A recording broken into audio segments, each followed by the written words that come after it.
Welcome to Into Africa. My name is Judd. I am the director of the Africa program at the Center for Strategic and International Studies. I was the National Intelligence Officer for Africa and worked at the National Security Council. This is a podcast where we talk politics and challenge paradigms. On deck today, U.S. Speaker of the House Nancy Pelosi visits Ghana. What does her visit say about U.S.-Ghanaian relations? And Netflix and other international streaming and media firms are buying up African companies and content. Is this good news for the continent's creative sector? Plus, we have an in-depth conversation about U.S. and non-government programs focused on youth leadership and networking. How do they work, and how do we go bigger? So whether you have a history with the continent or you're a newcomer, we want to get you into Africa. Speaker Nancy Pelosi and 13 members of the Congressional Black Caucus recently visited Ghana to mark the 400th anniversary of the start of the U.S. slave trade. A visit to mark 400 years since the start of the transatlantic slave trade. Ghana's parliament welcomed the Speaker of the U.S. House of Representatives to West Africa, from where millions of Africans were sold into a life of slavery in the Americas. Nancy Pelosi described it as a grave evil, which modern-day United States is reckoning with. This was another high-level visit by a U.S. official to Ghana. It follows Commerce Secretary Ross's visit, First Lady Melania's visit in October of 2018. And joining me to discuss the Speaker's visit and other topics are Yawa Hansen-Quao, Executive Director of Emerging Public Leaders, Beverley Hatcher-Mbu, a Senior Associate at Development Gateway, and Ezbora Lubamba, a digital marketing professional and Mandela Washington Fellow. So Speaker Pelosi and the CBC's trip, I think we can say, is historic. They visited the Cape Coast and Elmina slave castles. Speaker Pelosi delivered a speech at the Ghanaian parliament.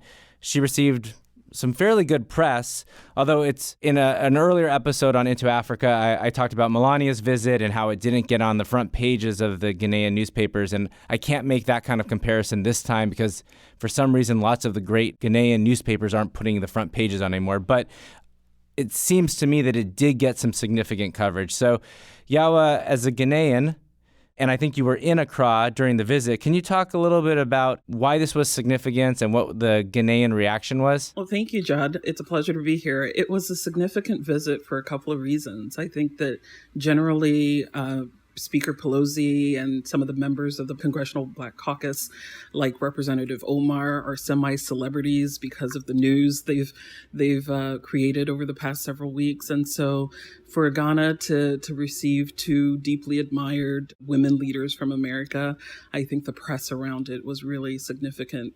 I think also that the visit of such a high-level U.S. government delegation was a reminder that Ghana plays a really important role in West Africa, and that we are very significant or a significant partner to the U.S.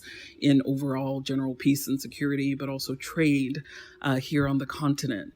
But I think thirdly, this trip also in many ways demonstrates the importance of strong state institutions. I think, tuning into some of the morning shows discussing this, I think some of the takeaways were around the importance of strong democracy, like a Congress that has these various caucuses that are effective, that play different roles in challenging the executive at many times, was also a really key lesson that people drew from the visit. Yeah, I really love when U.S. officials go to countries and speak at legislatures, as President Obama did when he visited Ghana. And when it's paid in return, at least Nelson Mandela did speak at the U.S. Congress, but I think those kinds of exchanges and particularly visiting other legislative branches is really powerful. There was at least one criticism of the trip, and I want to get your thoughts on this. So an MP who's on the Foreign Affairs Committee wrote this column for Joy FM and said that he was very supportive of her trip and appreciated the frankness, but he was disappointed that he didn't discuss President Trump's visa restrictions on Ghana. And this is a quote, his hardline immigration policies, which continue to target thousands of Ghanaian immigrants and other Africans in the United States. Does that critique resonate with you? Did you hear that? Or is this just one particular politician's view? I think there are people who share that opinion, and it is understandable. There are so many Ghanaian families who depend on remittances from their family that live in the U.S. And so there's a huge population that will be affected by these policies. And my family, although we're originally from Ghana, in some of my formative years were spent in the U.S. because of the political instability in Ghana in the early 80s. So a lot of, there have been sentiments expressed around the U.S. has always been the safe haven and a welcoming place for people, no matter where they come from. And the sense that might be changing is frustrating to some people. But it's also a reminder that it's important to build the country where we're from, that we cannot, for the long term, depend on countries like the U.S. or other countries to which African immigrants go to forever be safe havens for us. And again, just buttressing the importance of building strong state institutions that deliver on the critical social and economic services to its citizens so that they'll be inclined to stay in these countries instead of leaving. I have one last question on this topic. So Pelosi's visit was the first visit by a U.S. Speaker of the House to Africa since at least 2001. It was a nightmare trying to figure that out. I even emailed the historian at the U.S. Congress to try to do this, and I had to go back. No one wants to hear all the problems I had doing the research, but it was kind of confounding how difficult this was. But let me get to the main point. The main point is that Speaker Pelosi visited, Melania has visited, President Obama, Bush, Clinton have visited, Secretary Ross have visited, and I think we can all understand why Ghana gets all the attention, but maybe Bev and maybe we share as Nigeria files.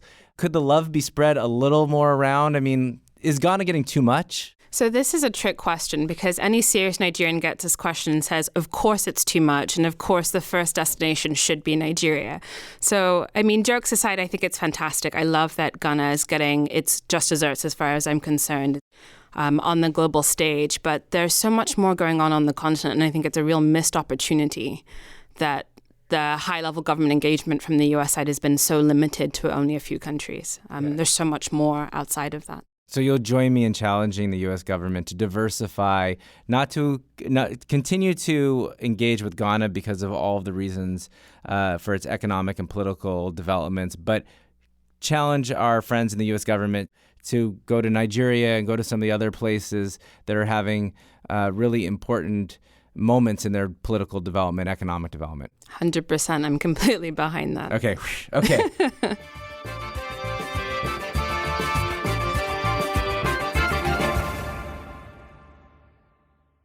We're going to move to the second topic, which is about the tech front.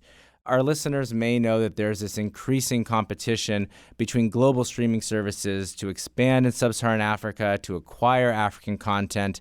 Hollywood is coming to Netflix. Nigeria's massive film industry is known for cranking out low-budget productions, thousands of them.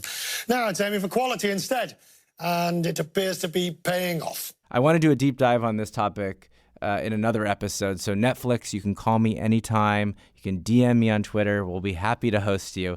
But for right now, why don't we talk about this recent acquisition from the French television company Canal+, which acquired the ROK film studio from a video-on-demand company called Iroku Television for we don't know how much. But Iroku is founded by Jason Njuku. Jason, you can also call me. We'd also like to have you on the show. But he started this company in 2010. It got about $45 million in VC. It has one of the largest catalogs of Nollywood films in the world.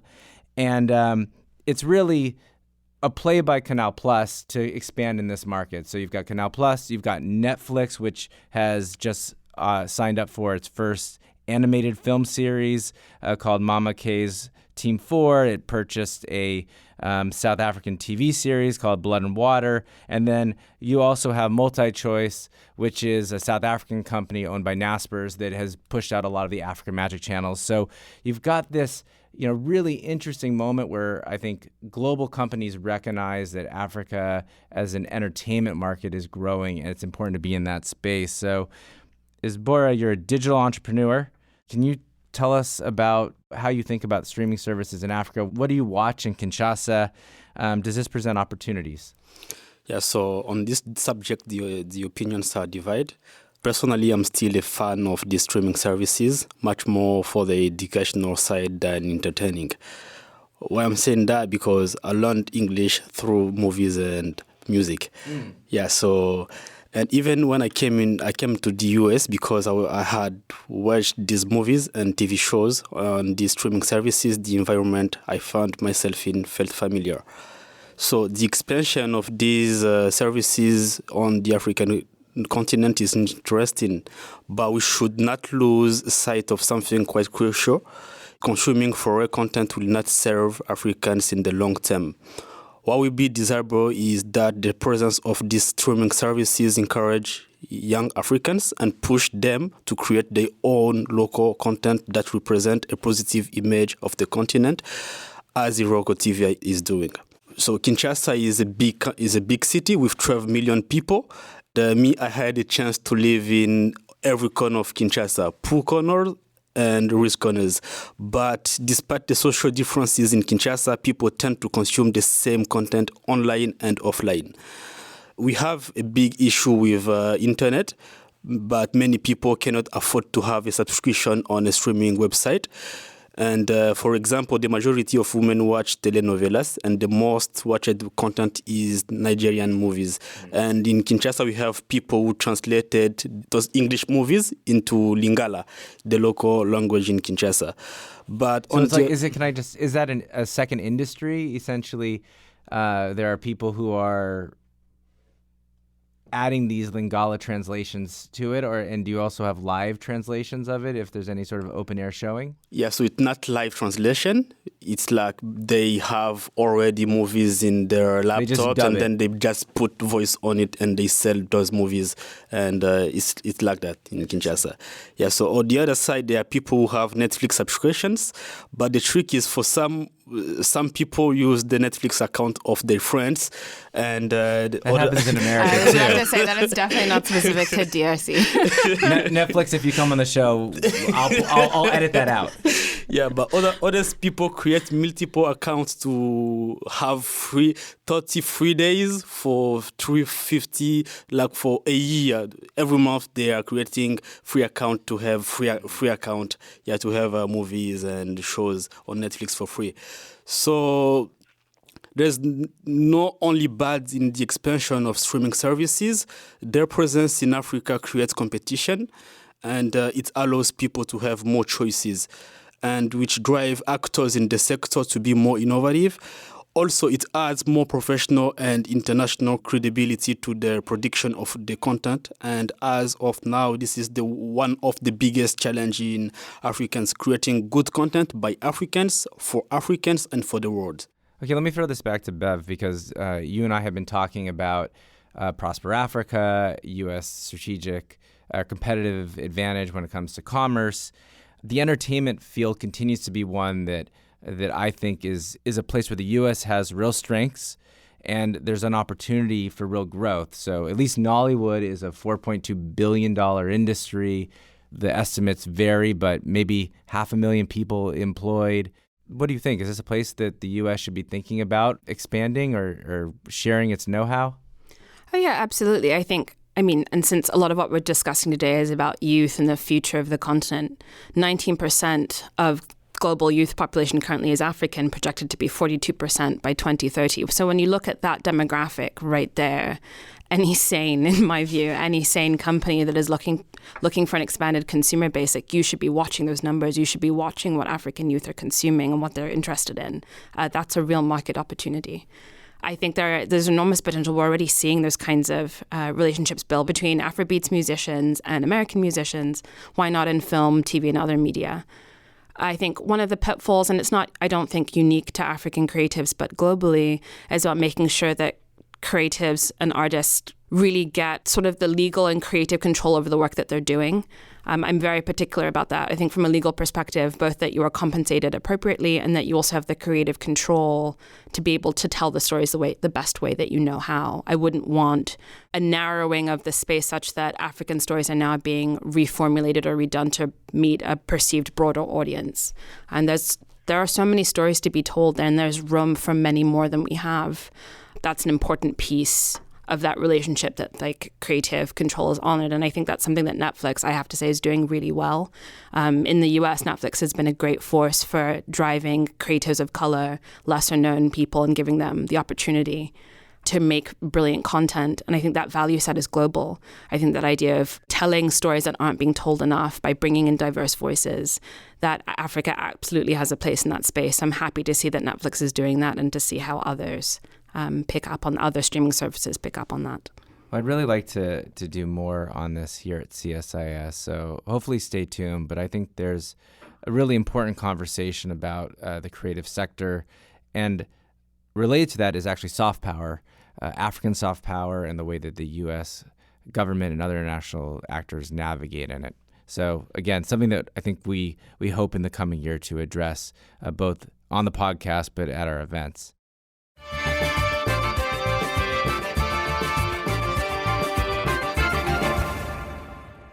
So our main topic today is about Africa's next leaders. I saw the talent of young people all across the continent. And as president, I want to make sure that even as we're working with governments, we're also helping to empower young Africans like all of you. And that's why I launched YALI, Young African Leaders Initiative. We're very lucky to have 3 people here who are either beneficiaries of these types of programs or leaders in youth empowerment. And I wanted to spend some time talking about the programs. What do they do? Maybe what they can't do, and where should we go? So Ezbora is a Washington Mandela Fellow, and we are hosting him at CSIS for the month. And that was part of the reason why we wanted to do this topic today. This is a bipartisan program. It was started by President Obama, but it's been carried through by President Trump. So Ezbora, will you tell us a little bit about your experience so far as a Mandela Fellow, and what do you want to see the fellowship do in terms of your career goals? I went to Northwestern University. I was in the leadership in business track. So far, I've been learning a lot at Northwestern University. And in just a few weeks, I learned a lot. And it would be a big loss for the U.S. State Department, for my country, my continent, if after this program go back home and I do not create what I had in my my to-do list, because I have a small list with I would like to do, and it's like to create at least 1 million jobs for young people in DRC. You want to create 1 million jobs? Yeah. Okay. It's possible. I'm for it. Okay. I'm for it. Yeah. Ambitious. I know I can empower young people while having my business and building the environment in which they can learn and make money. So I've been already working in digital and with students, and with skills I'm taking from this experience. I think I will do more once I'll be home. Okay, well, that's wonderful. We at CSIS are doing our best to help you get all the types of experiences you need to create 1 million jobs in Congo when you go back. Bev, you're kind of in a different place, right? You and I have gotten to know each other over the last year, and so you're part of 2 different networking associations. The Young African Professionals here in D.C., which is a network of 10,000 young professionals in the D.C. metro area, and then our own CSIS Africa Policy Accelerator, which doesn't have 10,000 members. But both of them are about, I think, connecting people. And maybe it would be useful to understand how, you see these more informal programs and the networking opportunities they provide. Sure. I think I can speak only from personal experience, but both experiences with young African professionals and with the Africa Policy Accelerator have been crucial for me. It's really about tribe building. I think change happens maybe more slowly than we would like, and it's lovely to be with a tribe of people in the broadest sense of the word who really share the same kinds of goals, big and small goals, and we can cheer each other on. I've been involved in Africa focus groups since I was in college, and it may be a bit cliche, but we had a proverb that is called an African proverb. I'm sure it's attributable to a specific country, but among my Wellesley African friends, if you want to go fast, go alone. If you want to go far, go together. And I think that that's the best way to sum up the value of these kinds of networks, a part of a support system to each other as we pursue many different goals. for me, specific to working in data and technology. Things move so quickly, and I think DC is really a hotbed for a lot of African talent and ideas. So being able to tap into that and understand what is happening and benefit from that expertise is really valuable. Plus, our Africa Policy Accelerator is a lot of fun. Yes. Did I forget to mention fun? Fun Yes. is definitely a part of it. Fun. It's not all serious. Okay. Yawa, your organization, Emerging Public Leaders, works to place talented young Africans in their country's civil service. So I know you have a lot of work in Liberia and Ghana. My understanding is you're looking to expand. I think it would be really helpful to hear about your program. It rounds out what Bev and Ezbora had mentioned. Absolutely. I mean, essentially, we believe in the promise of a better Africa, a continent that is prosperous, peaceful, and just. And we believe that that can't be achieved without great talent in public service. So we're working to create a pipeline of future public servants who are competent, who act ethically, and will really drive change in the government sector. And we're motivated to do this because without a thriving public sector to deliver on critical social services, the future of all of our countries are really limited. And just piggybacking on the conversation before about the technologies, whether it's for media and entertainment like Netflix, or whether it's imagining a world in which there might be driverless cars, we also need to think about who's going to write the policies in that type of world.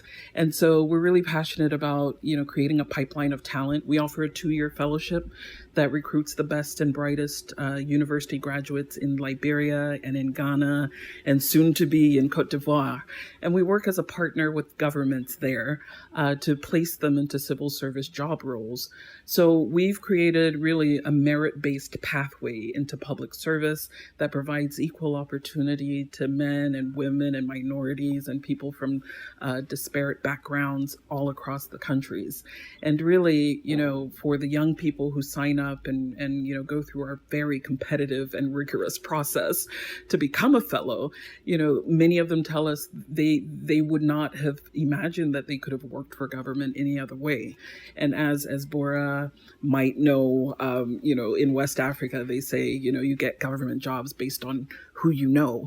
So really, it's about making sure that no matter what your political affiliation is or your connections, personal connections, if you are the best person for the job, you can get it.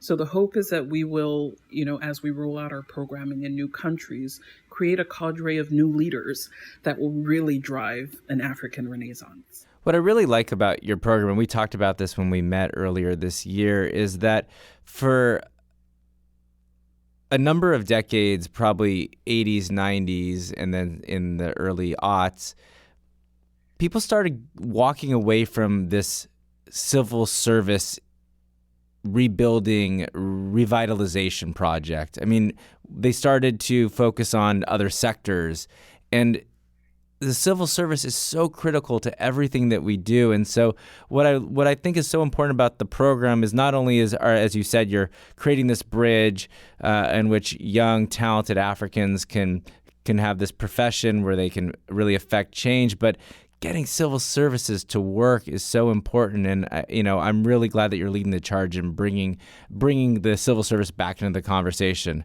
I have a couple of big questions that anyone can jump into, but we just talked about 3 very different programs, whether it's the Emerging Leaders or the Mandela Washington Fellowship or the different networking organizations that Bev's part of. And do they need to all work together? Does there need to be a sense of deconfliction or coordination? It seems like we're talking about different parts of an individual's career ladder. I mean, how organized or unorganized should this be? I mean, it seems like there's increasingly a proliferation of these types of organizations and programs. I think of it as a continuum. For example, our program is really for early stage career, public servants. Many of our public service fellows go on to do the YALI program or have the benefit of other leadership enrichment opportunities. And I do think that, there's space for each and every one of them, and each of them provides different types of enrichment. Our program keeps fellows in the country where they're from to serve their government. And I think there's a benefit in these other opportunities that take that take talented Africans abroad, to give them that rounded exposure. I also think there's opportunity to collaborate, which is why, we have been over the past year, reaching out to some of these other organizations to really contemplate how to become pipeline partners to each other, how to consider wraparound opportunities, for our fellows while they're on their fellowship or beyond. And so I think there's a place for each of these programs and how they're delivered. And I do see room for further collaboration. I think that's exactly right. I mean, I really like the way that you as an organization are thinking about those partnerships. Bev? Yeah, I love the idea of pipeline partners, because I think there's something to be said for looking at development holistically, development of individual leadership holistically. It's both about the formal and informal opportunities to engage and think through ideas. There's room for incredible programs like Mandela Program and emerging public leaders. But it's also wonderful to have time, so to speak, off the clock to think through actual ideas. Because another thing that I think is critical with our leadership is new and creative ways of solving old problems, and having a chance to chat off the record with one another and brainstorm ideas, practically speaking, I think also offers value. I definitely don't see them necessarily in conflict, but sort of parts of a whole, parts of training up a whole individual, a whole cadre of future leaders. I'm not going to ask Ezbora this, but I do want to just identify this for our audience, that the Mandela Fellowship does have incredible bipartisan support, and you've seen that over the last couple of weeks if you're following some of the Instagram and Twitter pages of all the fellows and of U.S. officials. But it is true that it has decreased in size from 1,000 fellows to 700. And then there's this conversation that we've had in other venues about more African students are going to China than they are going to the U.S. I keep looking for ways for us to sustain our commitment for these people-to-people ties and expand these programs. A good friend of the podcast, Aubrey Ruby, has mentioned a couple of times now that this year marks the 60th anniversary of the Kennedy airlift that brought hundreds of East African students to the United States, including President Obama's father. So I'd love to hear, how do we honor that legacy of the airlift, of some of these programs, and then more interesting, how do we get to the next level? How do we go big? Maybe Yawa, can I have you try to hit that question first? You might see that there's a greater likelihood that they've sent their children abroad too. I would encourage that we not only look to the U.S. as the one who does the lifting and taking of Africans to the U.S. or elsewhere to study, but I think many African parents, especially in Ghana and across West Africa, Ghana is now a middle-income country. You're seeing a lot of parents, making that conscious decision to give, who recognize absolutely that, we're now living in a very global world, and they want to give their kids the benefit of a different experience. And often the U.S. is where they look to for college and university and sometimes master's programs. So, I think part of how to honor that legacy is, to continue in that spirit of providing the next generation of young people the opportunity to study abroad. And I think, and it's not just the U.S.'s responsibility. I think that the internet and Coursera and programs like that kind of have ubiquitized the access to content and learning have helped. So you don't necessarily need to physically leave. But I think, as we look of some of the current trends in the developed world towards looking inwards, I think it provides some sort of opportunity to Africa to think differently about how we will chart our course. I really like that. There's a lot of opportunity to expand online courses, as you mentioned, but there's a number of universities now that are building campuses in sub-Saharan Africa, whether it's Carnegie Mellon in Kigali or American University in Adamawa State in Nigeria. And then there's just this idea that a successful African leader is going to be a global citizen. And so that means the exposure to the U.S., but it also means a broader exposure. And I don't think we've talked about that enough, so I really appreciate that, Yawa. Bev, do you have any comments? Ooh, yeah, always. I think when I was sort of reflecting on this, one of the things that I thought about was that there's a long history here. And while I think it's great when the federal government chooses to be engaged in supporting future leadership, it doesn't have to only rely on the federal government. I think universities across America for many years have welcomed, thousands of African students over time who have contributed enormously, have greatly enriched the intellectual communities in which they've been a part of. And I would love to hear more of those stories if we're talking about really commemorating these 60 years since the airlift. I would love to hear more of those stories from the universities who have welcomed and shaped these students. At the end of the day, it's a two-way street. I think America stands to benefit hugely when African students, when the bright, stars of the future are educated here. And there's a long tradition of it. Nnamdi Azikiwe spent time at Howard here in D.C., and Kwame Nkrumah spent time at Lincoln University, at University of Pennsylvania. How often are we talking about that? There's a long tradition and it can continue to be honored. So I think to the extent that we can focus on it being really continuing to be a two-way street where everybody benefits, when we have exposure, when Africans have exposure to American education, when American educational communities have exposure to Africans, we all benefit. So I'd love to see more of that in commemorating. Well, I think that's a great way to end the episode. Everyone, thank you so much for joining us, and we'll talk to you soon. Thanks, Judd. Thanks for listening. We want to have more conversations about Africa. Tell your friends, subscribe to our podcast at Apple Podcasts or wherever you find good content. You can also check out our analysis and reports at csis.org/Africa. Thanks.